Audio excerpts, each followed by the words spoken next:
শত্রুর বিনাশ না হচ্ছে, শত্রু হালাক, হালাক শব্দের অর্থ ধ্বংস যদি না হয় ততক্ষণ পর্যন্ত আমি এই সূরা লাহাবের আমল করব।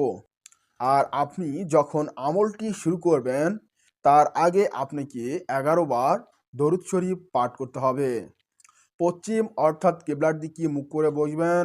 তসবিহ হাতে নিয়ে আপনি সূরা লাহাব, তাব্বাত ইয়াদা আপনি স্ক্রিনের মধ্যে দেখতে পাচ্ছেন, বাংলায় পিন করে দিয়েছি। এখান থেকে আপনারা চাইলে সবাই, সকল ধর্মের মানুষ আপনারা যারা রয়েছেন তারা এখান থেকে তাব্বাত ইয়াদা এই সূরাটি অর্থাৎ সূরা লাহাব আপনারা উচ্চারণ করবেন এবং তসবিহতে অথবা হাতের আঙ্গুলে আপনারা গণনা করবেন।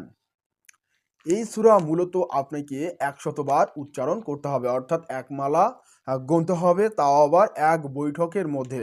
100 বার সূরা লাহাব উচ্চারণ করার পর আপনাকে মহান আল্লাহ তাআলার কাছে দুহাত তুলে দোয়া করতে হবে।